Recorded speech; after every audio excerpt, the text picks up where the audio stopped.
let's talk about The Strangers. Chapter 3. I just got out of the theater, and wow, what a complete and utter disappointment. I went in hoping for something, anything, that would recapture the chilling magic of the original, but instead, I got a movie that feels like it was written by an AI that only watched the first 2 films on a loop. My biggest problem? The mystery is completely gone. Remember how terrifying the original was because I had no idea who these people were or why they were doing this? Because you were home. That line was bone-chilling.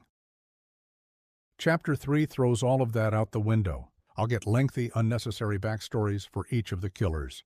I'm finding out one of them had a sad childhood. Another one is part of some weird backwoods cult. Who cares? It completely deflates the tension. They're not mysterious forces of random evil anymore.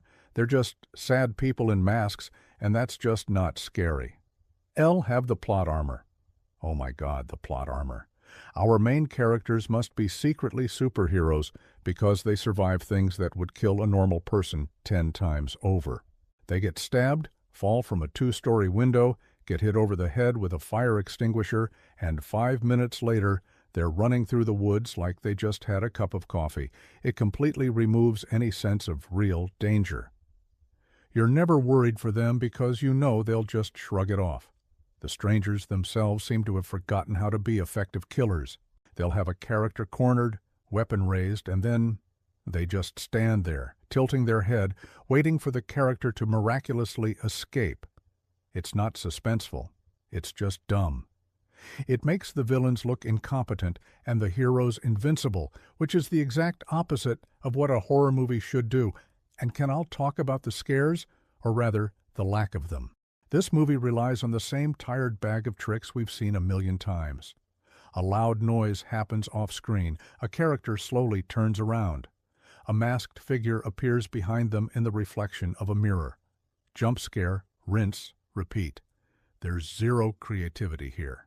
The slow creeping dread of the first film is gone, replaced by cheap, predictable jolts that you can see coming from a mile away.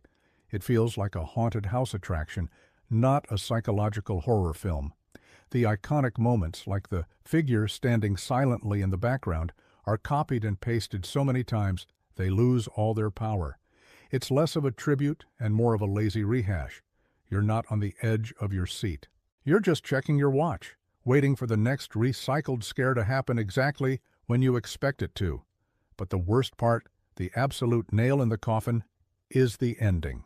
Spoiler alert, but honestly, I'm saving you the trouble. After all this running and fighting and surviving impossible injuries, our final girl manages to defeat the last stranger. And what happens next? The credits roll? No. The police finally arrive? Nope. The movie pulls the most infuriating, sequel-baiting nonsense I have ever seen. As our hero stumbles out onto the road, a new car pulls up and 3 new figures in different masks get out and just stand there. That's it. That's the end.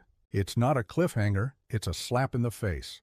It tells us that nothing that happened in the last 90 minutes mattered at all because the threat is endless and the story is just a cog in a franchise machine. It's a cynical, lazy ending that exists only to set up Chapter 4. So, save your money. Rewatch the original instead. This chapter is one that should have never been written.